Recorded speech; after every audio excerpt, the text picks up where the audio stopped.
watching Lit Sports Online. This is a preview episode for an upcoming UFC event, actually an ESPN Plus exclusive. It is UFC Fight Night Thompson versus Pettis. We're going to be talking about not just the main event, but also the co-main event on this one. And that's where we're going to start, where we've got a matchup between Curtis Razor Blaydes and Justin Big Pretty Willis. So, we got Curtis Razor Blaydes as the favorite in this one.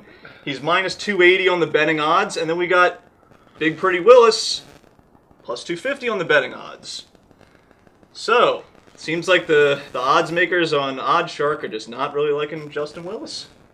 Yeah, which, I mean, I understand, but I also have to look at the last time I doubted Justin Willis, which is on this very set, thinking, no way this dude beats Mark Hunt, the Super Samoan. But I was incorrect, you know?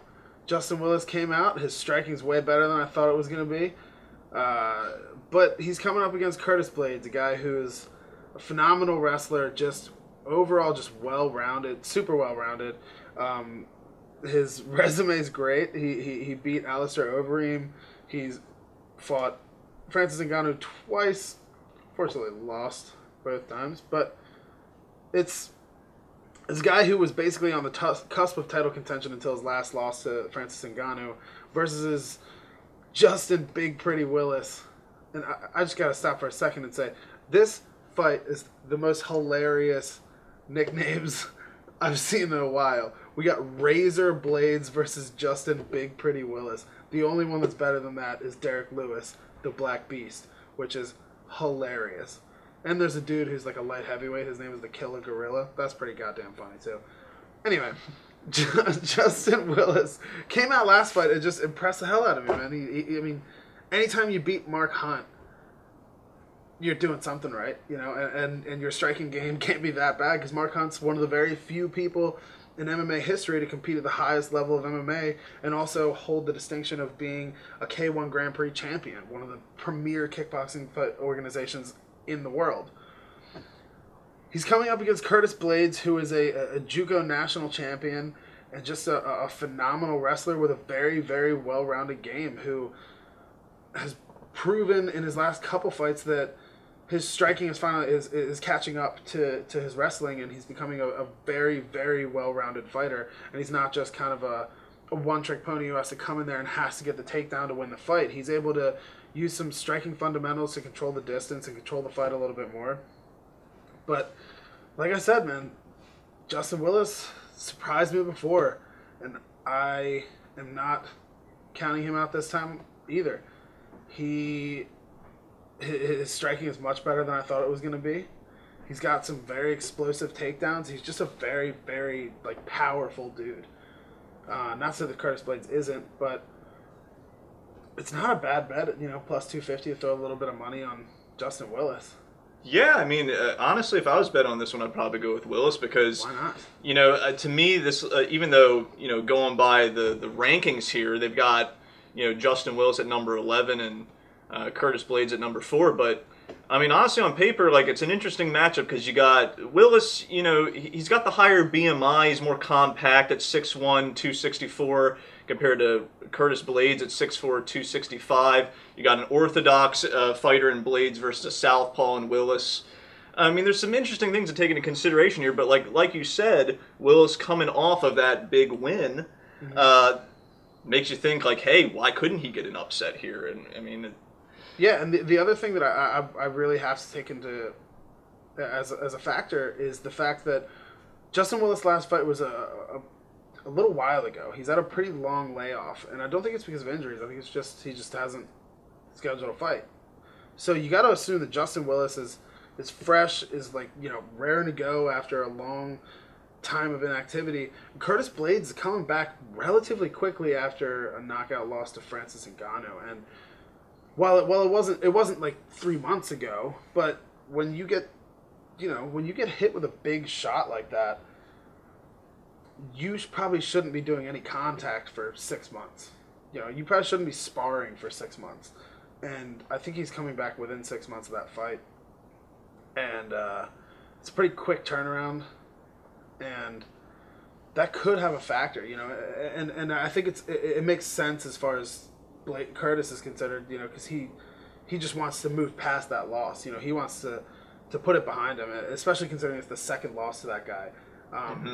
And Francis Ngannou, like I said in the last video we shot, is Francis Ngannou is just the most terrifying striker, or the most terrifying fighter in the UFC right now. He's just this massive, just giant, yoked dude that the perfect, like, come from nothing story where he was literally shoveling, like, rocks at a sand making facility in Africa before this. Then he went to, like, France and became a boxer and is just this behemoth of a man. He's like almost 7 feet tall, 280 pounds, and just hits so incredibly hard. So Curtis.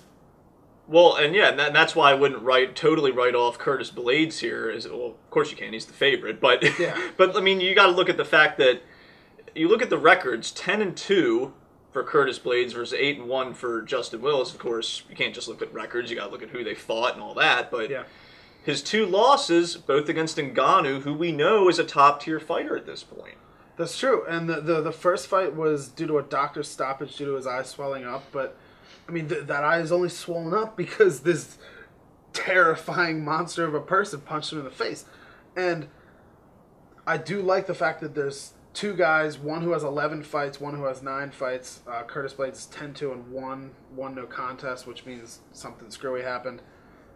And so it's 2 guys that aren't necessarily super, like, long in the tooth for the MMA game. It's not, we're not looking at 2 guys who have 40 plus fights who've been knocked out a bunch of times, like with, like, your Alistair Overeem, who's one of the best strikers of all time. He's also a K1 Grand Prix champion, but has had 137 fights, which is an exaggeration, and he is kind of chinny at this point. He gets knocked out pretty easily. These guys are not like that. These guys are relatively young in the fight game, and they're both just monsters in their own right. And so neither one of them has any glaring, soft chin problem or any glaring weakness in their game. So it's a real interesting matchup in Curtis Blaydes, who's been in title contention for a little bit, and Justin Willis, who's just trying to get there. And so this is a big step up in competition for Willis. It's fighting another, a young guy who's been in those title contender fights.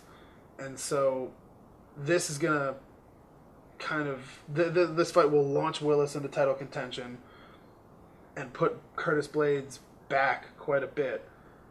Or it'll just go... the upside for Curtis is, okay, you beat the guy you're supposed to beat. Now let's give you a real fight against another top-tier guy. So yeah, that's what I was just about to ask you, is like where these guys go if they win. And it sounds like for Curtis Blaydes, I mean, beating the 11th ranked guy when you're number 4 doesn't give you a whole lot of movement. So it's more about just getting that other fight. Yeah, that's true. But a lot of the top of the division's already matched up, and we got a couple guys that are kind of sitting out for right now, like Stipe Miocic doesn't want to fight because he thinks he deserves another title shot because he is the most successful heavyweight UFC champion of all time, and then lost his fight. He thinks he deserves another shot at the title instead of another fight, so he's kind of tied up. So there's not a ton of options for Curtis Blaydes, but I mean, he's making the best of it. He's fighting an up and coming contender, and as we've seen in the past with a lot of our videos, when you take the guy that's at the top now, young or old, the guy that's kind of in that title picture, and put him up against the young, hungry up and comer. Young, I say young, but he's younger than Curtis Blaydes, but the newer, as far as the UFC landscape is concerned, fighter. It's a dangerous fight. It's a huge. There's not much upside for Curtis Blaydes in this fight. It's just a win. It's just a rebound win off of his last couple losses. And so, but there's a huge upside for Justin Willis. It's a guy that was just in a number 1 contender fight. If he beats this guy, he's potentially 1-2 fights away from the title tops. Curtis Blaydes wins this fight, he's basically just back in the win column, and they're going to say, okay, like I said earlier, let's give you that top of the division again and see if you can get back toward the title fight. So if either guy wins, they're both potentially 2 fights away from the title. If Justin Willis loses, he's probably never going to fight for a title, or not in the conceivable future. But if Curtis, and the same for Curtis Blaydes. So it's like it's a huge upside for Justin Willis, not much upside for Curtis Blaydes, but it's a chance for him to get back in that win column, get back on the horse, back in the running, and start working his way back towards the title shot. I don't know what's going to happen, but I will say Justin Willis, not a bad bet at plus 250. So why don't we move on to the actual main event of the night, where, of course, we have Stephen Wonderboy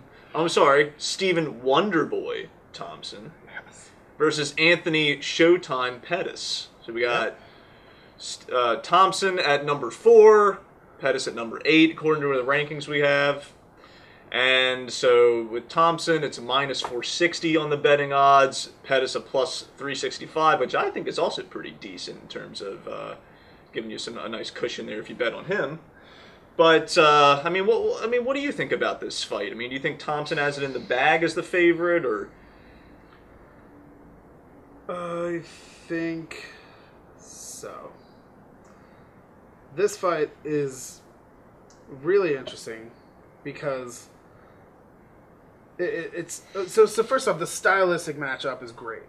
It's Stephen Wonderboy Thompson, who comes from a karate background and just has an interesting stance, a lot of flashy kicks, versus Anthony Pettis, who is a taekwondo background, who is famous for his Showtime kick, where he jumped up, planted off the cage, and threw a 360 roundhouse to kick Ben Henderson in the face and take the title in the WEC right before the UFC brought them in to win the lightweight title in the WEC. And so, like, stylistically, it's a phenomenal matchup. It's just two flashy strikers that are both really good at counter-striking, both just unorthodox techniques, fight at weird, fighting ranges compared to a lot of other guys. But it's an interesting fight in that it's a former lightweight champion in Anthony Pettis coming up to welterweight to fight Stephen Thompson.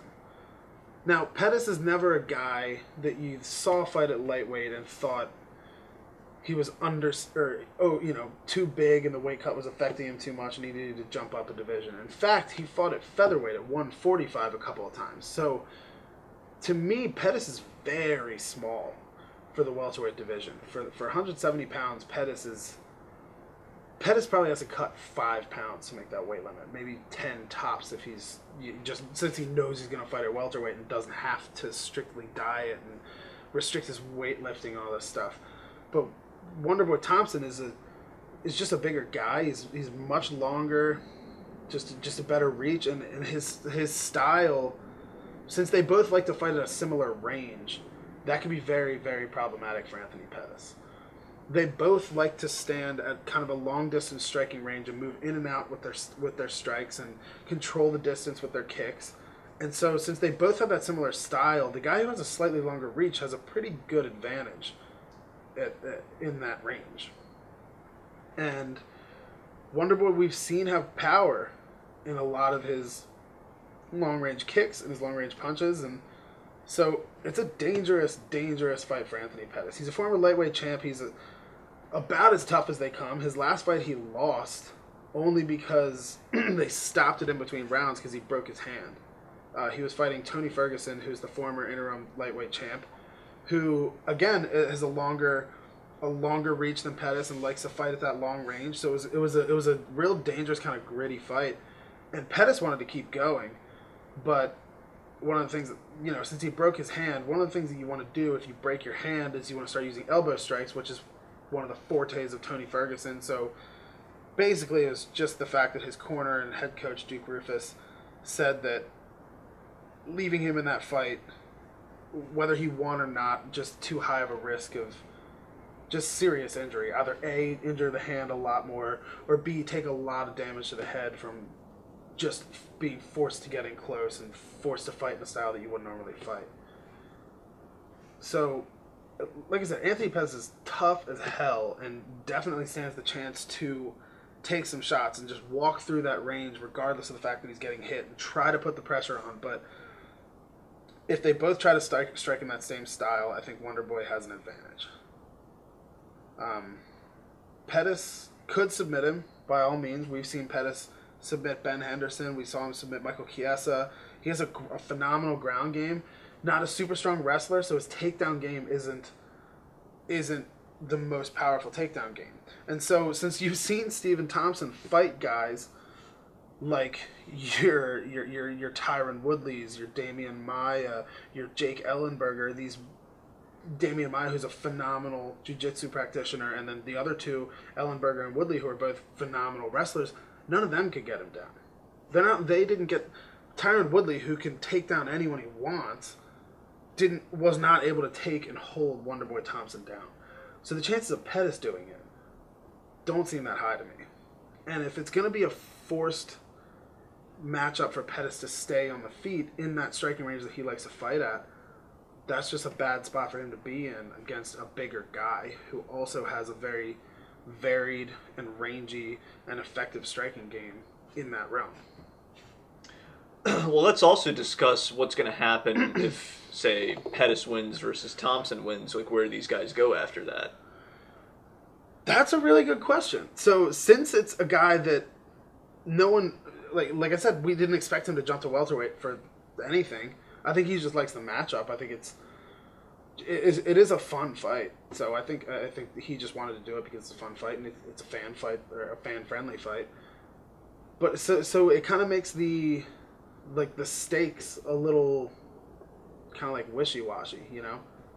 Like, it doesn't hold while it would hold a lot of weight to beat a former title holder, it doesn't hold a ton of weight to beat a former title holder at a lower weight class. You know what I mean? Like, Thompson beats a lightweight, and it's just kind of like, oh, you beat the dude you should have beat. If Pettis wins, the question is, does he stay in the division? If he does, he just beat one of the top welterweights in the world. So if Pettis beats Thompson and decides to stay at welterweight, he's towards the top of the division, which is potentially bad news. Well, based on what you're saying, it's almost like, why did they even schedule this fight? I mean, it seems kind of wonky having this guy come up from a lower weight class to fight a welterweight, and there's no clear picture of where they go from there, and it's, why is this a main event? Like I said, because it's a really fun stylistic matchup. It's a fan-friendly fight. It's two guys that are gonna go in there and just strike and try to throw down. And we've seen Wonderboy in some boring fights in guys who, like Tyron Woodley, when he fights another counter striker, it becomes kind of interesting because it's basically just two guys waiting for the other dude to do something, which is why the two Woodley fights were relatively boring. I don't think that's going to happen with the Pettis fight. Pettis is able to fight at the range that Thompson likes to fight, and also is able to either counter strike or put pressure on guys. Pettis' boxing is good enough that he's able to close the distance and get in some straight shots through a long guard. So it potentially has a really fun matchup written all over it, which is, I think, why they did this. And there's the fact that both of these guys have some good name value. Pettis was the first ever UFC fighter on the Wheaties box. That says something, right? And Wonderboy's fought for titles multiple times in the welterweight division. So if you're gonna make a main event for a fight night card where you're not gonna have a title shot or anything like that, two of the bigger name guys, potentially fun matchup, former title challenger, former title holder. It's a fun fight, and marketing-wise, it kind of makes sense, even if stakes-wise in the division, it doesn't make as much sense. So, I understand why they did it. It's also kind of like, make a fight that's going to mean something for the divisions. Well, I guess at the end of the day, it's all about entertainment, right? Having two guys go at it, not necessarily knowing what's going to happen, and maybe throw a few bets down. Yeah. See if you get your money back, but yeah, like you said, at the end of the day, it's all about entertainment. It's all about doing what the fans want to see, and personally, as a fan, I think it's gonna be a fun fight. So, some fan wants to see it. So that does it for our previews on these fights, and hope you enjoyed it. Make sure to like, subscribe, perhaps give us a comment, if you disagree with anything we had to say, or have anything else to contribute. And hey, whether you're watching on thisislittube.com or on our YouTube channel, stay tuned.